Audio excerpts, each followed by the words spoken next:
Good morning students, how are you students. आज की online कक्षा में हम जो पाठ पढ़ने जा रहे हैं वह है ईर्ष्या तू ना गई मेरे मन से। स्टूडेंट्स, यह पाठ निबंध के रूप में लिखा गया है। निबंध के रूप में अर्थात इस पाठ में आप एक निबंध जैसे लिखते हैं उसी तरह कुछ विचारों को बांधा गया है और इस पाठ के लेखक का नाम है रामधारी सिंह दिनकर। इस पाठ में लेखक ने ये बताया है कि ईर्ष्या का नकारात्मक भाव इंसान के मन में जब पैदा हो जाता है तो इंसान सुखी नहीं रह पाता। तो आइए पहले हम लर्निंग आउटकम्स जान लें कि इस पाठ को पढ़ने के बाद आप अंत में क्या कर पाएंगे। स्टूडेंट्स, इस पाठ को पढ़ने के बाद आप बता पाएंगे कि ईर्ष्या का अनोखा वरदान क्या है। बेटा, इस पाठ में लेखक ने बताया है कि ईर्ष्या जिसके मन में पैदा हो जाती है उसको अनोखा वरदान कहा गया है। ईर्ष्या को एक अनोखा वरदान इसलिए कहा गया है क्योंकि वह अपने जीवन में जो सुख प्राप्त होते हैं उनसे आनंद नहीं उठा पाता। जो दूसरों के जीवन में सुख देखता है उसको देखकर जलता है। तो इस तरह से लेखक ने अपनी बात को समझाने के लिए व्यंग्य करते हुए कहा कि ईर्ष्या एक अनोखा वरदान है। तो आप इस पाठ को पढ़ने के बाद इस बात को बता पाएंगे। ईर्ष्या से मनुष्य के अंदर आनंद में बाधा पड़ती है। आप इस बात को उदाहरण द्वारा स्पष्ट कर पाएंगे क्योंकि ईर्ष्या करने वाला व्यक्ति अपने जीवन के सुखों से आनंद नहीं प्राप्त कर पाता।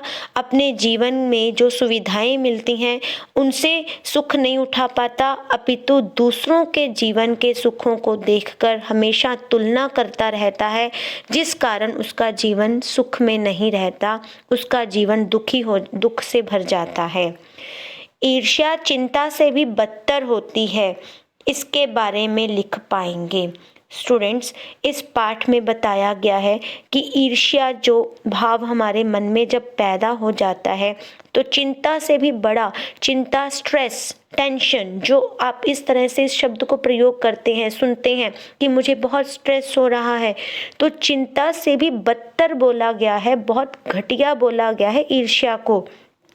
आप पाठ में इसके बारे में पढ़ेंगे, विस्तार में जानेंगे तो आप इसके बारे में लिख पाएंगे।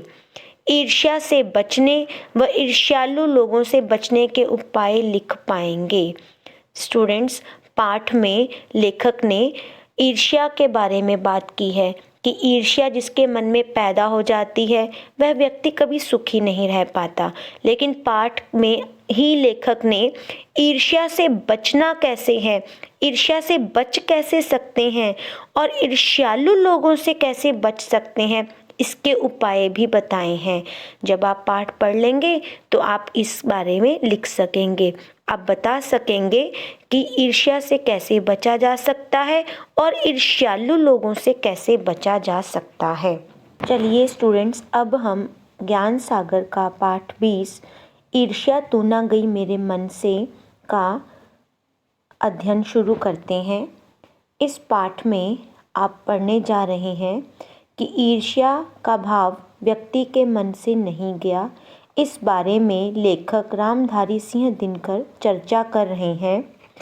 पाठ ईर्ष्या तू ना गई मेरे मन से। लेखक कहते हैं कि मेरे घर के दाहिने एक वकील रहते हैं जो खाने पीने से अच्छे हैं, दोस्तों को भी खूब खिलाते हैं और सभा सोसाइटियों में भी काफ़ी भाग लेते हैं। बाल बच्चों से भरा पूरा परिवार, नौकर भी सुख देने वाले और पत्नी भी अत्यंत मृदुभाषिनी अर्थात मीठा बोलने वाली है। भला एक सुखी मनुष्य को और क्या चाहिए, मगर वे सुखी नहीं हैं। उनके भीतर कौन सा दहा है, इसे मैं भली भांति जानता हूँ। दरअसल उनकी बगल में जो बीमा एजेंट है, उनके विभव मीन्स ऐश्वर्य की वृद्धि से वकील साहब का कलेजा जलता रहता है। वकील साहब को भगवान ने जो कुछ दे रखा है वह उनके लिए काफ़ी नहीं दिखता। वे इस चिंता में भुने जा रहे हैं कि काश एजेंट की मोटर, उसकी मासिक आय और उसकी तड़क भड़क भी मेरी ही होती। तो स्टूडेंट्स, आपने अभी तक पढ़ा पाठ में कि बीमा एजेंट की तड़क भड़क को देखकर वकील साहब जलते हैं, उनके मन में ईर्ष्या का भाव है। ईर्ष्या का यही अनोखा वरदान है। जिस मनुष्य के हृदय में ईर्ष्या घर बना लेती है, वह उन चीज़ों से आनंद नहीं उठाता जो उसके पास मौजूद हैं, बल्कि उन वस्तुओं से दुख उठाता है जो दूसरों के पास हैं। बेटा, आप इस लाइन को अंडरलाइन कीजिए अपनी बुक में। ये वेरी इंपॉर्टेंट लाइन है। लर्निंग आउटकम्स में भी हमने इस लाइन के बारे में चर्चा की थी। लर्निंग आउटकम्स में भी मैंने आपको बताया था कि आप इस पाठ को पढ़कर इस पंक्ति को स्पष्ट कर पाएंगे कि ईर्ष्या जिसके हृदय में घर बना लेती है, अर्थात जिस मनुष्य के हृदय में ईर्ष्या का भाव पैदा हो जाता है, वह उन चीज़ों से आनंद नहीं उठाता जो उसके पास मौजूद हैं, जो उसको मिली हैं, बल्कि उन वस्तुओं से दुख उठाता है जो दूसरों के पास हैं, जो उसके पास नहीं लेकिन दूसरों को मिली हैं। जीवन में दूसरे उसका आनंद भोग रहे हैं। इस दुख में वह व्यक्ति अपने जीवन के सुखों का भी लाभ नहीं उठा पाता। वह अपनी तुलना दूसरों के साथ करता रहता है और इस तुलना में अपने पक्ष के सभी अभाव उसके हृदय पर दंश मारते रहते हैं। दंश मारते रहते हैं अर्थात उसे दुखी करते रहते हैं। और दंश के इस दाह को भोगना कोई अच्छी बात नहीं है, मगर ईर्ष्यालु मनुष्य करे भी तो क्या। आदत से लाचार होकर वह इस वेदना को भोगता रहता है। पाठ में आपने आगे पढ़ना है कि एक उपवन को पाकर भगवान को धन्यवाद देते हुए उसका आनंद नहीं लेना और बराबर इस चिंता में निमग्न रहना कि इससे भी बड़ा उपवन क्यों नहीं मिला, एक ऐसा दोष है जिससे ईर्ष्यालु व्यक्ति का चरित्र भी भयंकर हो उठता है। एक उपवन यानी कि एक सुख जीवन में, उसको पाकर भी भगवान का धन्यवाद ना देकर दूसरे के उपवन को देखकर जलना गलत बात है। ये पाठ में लेखक हमें समझा रहे हैं। लेखक बार बार पाठ में हमें कई उदाहरणों द्वारा यही समझाना चाहते हैं कि जीवन में जिस मनुष्य को जो सुख मिले हैं, जो आनंद मिला है, उसी को ही भोगो, उसी में ही खुश रहो। दूसरों के सुख को देखकर अपने मिले हुए आनंद में आग मत लगाओ। आगे पढ़िए। अपने अभाव पर दिन रात सोचते सोचते वह सृष्टि की प्रक्रिया को भूलकर विनाश में लग जाता है और अपनी उन्नति के लिए उद्यम करना छोड़ देता है। उद्यम मीन्स प्रयास करना छोड़ देता है। ईर्ष्या की बड़ी बेटी का नाम निंदा है। जो व्यक्ति ईर्ष्यालु होता है वही व्यक्ति बुरे किस्म का निंदक भी होता है। इसको भी आप अंडरलाइन करते जाइए अपनी बुक में साथ साथ। वेरी इंपॉर्टेंट लाइन है। दूसरों की निंदा वह इसलिए करता है कि इस प्रकार दूसरे लोग जनता अथवा मित्रों की आंखों से गिर जाएंगे और तब जो स्थान रिक्त होगा उस पर अनायास मैं ही बिठा दिया जाऊंगा, यानी कि निंदा करने वाला उस स्थान पर बैठ जाएगा। मगर ऐसा ना आज तक हुआ है और ना आगे होगा। दूसरों को गिराने की कोशिश तो अपने को बढ़ाने की कोशिश नहीं कही जा सकती। एक बात और है कि संसार में कोई भी मनुष्य निंदा से नहीं गिरता। उसके पतन का कारण अपने ही भीतर के सद्गुणों का ह्रास होता है। ह्रास मतलब नाश होना। इसी प्रकार कोई भी मनुष्य दूसरे की निंदा करने से अपनी उन्नति नहीं कर सकता। उन्नति तो उसकी तभी होगी जब वह अपने चरित्र को निर्मल बनाए तथा अपने गुणों का विकास करे। बेटा वेरी इंपॉर्टेंट लाइन है, इसको भी आप अंडरलाइन कीजिए कि मनुष्य की उन्नति तब होगी जब वह अपने चरित्र को निर्मल बनाए और अपने अंदर अच्छे गुणों का विकास करे। आगे पढ़िए। ईर्ष्या का काम जलाना है, मगर सबसे पहले वह उसी को जलाती है जिसके हृदय में उसका जन्म होता है। आप भी ऐसे बहुत से लोगों को जानते होंगे जो ईर्ष्या और द्वेष की साकार मूर्ति हैं और जो बराबर इस फिक्र में ही रहते हैं कि कहाँ सुनने वाले मिले, कि वह अपने दिल का गुबार निकालने का उन्हें मौका मिले। श्रोता मिलते ही उनका ग्रामोफोन बजने लगता है। ग्रामोफोन का मतलब उनका रिकॉर्ड प्लेयर बजने लगता है और वे बड़ी ही होशियारी के साथ एक एक कांड इस ढंग से सुनाते हैं कि मानो विश्व कल्याण को छोड़कर उनका कोई ध्येय ही नहीं है और कोई उनका लक्ष्य ही नहीं है। अर्थात वह सामने वाले व्यक्ति का कल्याण करने के लिए, उसकी भलाई चाहते हुए उसके सामने जो बात कर रहे हैं, दूसरे की निंदा करते हुए अपने आप को अच्छा साबित करने की कोशिश करते हैं। लेकिन वह अपने आप को अच्छा नहीं साबित कर रहे, वे तो ईर्ष्या के कारण दूसरे की निंदा कर रहे हैं। आगे आपने पाठ में पढ़ना है कि चिंता को लोग चिता कहते हैं और जिसे किसी प्रचंड चिंता ने पकड़ लिया है उस बेचारे की जिंदगी ही खराब हो जाती है। किंतु ईर्ष्या शायद चिंता से भी बदतर चीज है। ईर्ष्या को इतना बुरा कहा गया है, खराब चीज कहा गया है कि ईर्ष्या नहीं करनी चाहिए। इस बारे में भी हमने लर्निंग आउटकम्स में बात की थी कि ईर्ष्या चिंता से बदतर चीज है। आप इसे स्पष्ट कर पाएंगे। अब आप इसको पढ़ रहे हैं, आप इसको अंडरलाइन कीजिए, अपनी बुक में रेखांकित कीजिए कि ईर्ष्या, लेखक ने बताया कि चिंता से भी बदतर चीज है। बदतर यानी कि ज्यादा खराब चीज है, ज्यादा खतरनाक चीज है, क्योंकि वह मनुष्य के मौलिक गुणों को ही कुंठित बना डालती है। क्योंकि वह मनुष्य के अंदर जो उसके अच्छे गुण होते हैं, सद्गुण होते हैं, उन्हें नष्ट कर देती है। और मृत्यु शायद फिर भी श्रेष्ठ है बनस्पित मतलब बजाय इसके कि हमें अपने गुणों को कुंठित बनाकर जीना पड़े। चिंता दग्ध मनुष्य समाज की दया का पात्र है, किंतु ईर्ष्या से जला भुना आदमी जहर की एक चलती फिरती गठरी के समान है जो वायु को दूषित करती है। ईर्ष्या का संबंध प्रतिद्वंदिता के साथ है। अब प्रतिद्वंदिता क्या होती है बेटा? कंपटीशन की भावना। जब एक इंसान दूसरे इंसान के साथ कंपटीशन की भावना रखता है तो वह ईर्ष्या का एक पॉजिटिव रूप बन जाता है। आप पाठ में इसके बारे में पढ़ने जा रहे हैं। अभी तक आपने पाठ में पढ़ा कि एक व्यक्ति दूसरे व्यक्ति के सुखों को, दूसरे व्यक्ति के जीवन में जो उपलब्धियां हैं उनको देखकर उनसे ईर्ष्या करता है और अपने भी जीवन के सुखों में जो है आग लगा देता है।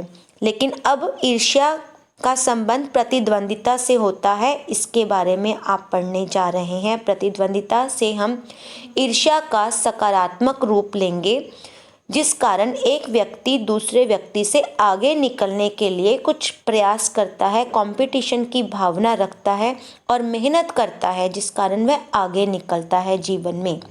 ठीक है, तो आगे इसको देखिए।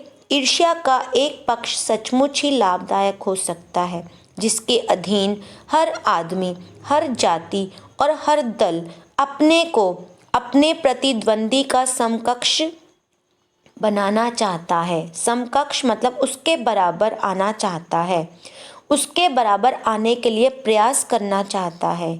मैं पहले भी आपको बता चुकी हूँ, ईर्ष्या का पॉजिटिव जो एक रूप हम देखते हैं प्रतिद्वंदिता का, जिस कारण एक व्यक्ति दूसरे व्यक्ति के बराबर आने के लिए मेहनत करता है, ना कि उसे नीचे गिराने का प्रयास करता है गलत ढंग से।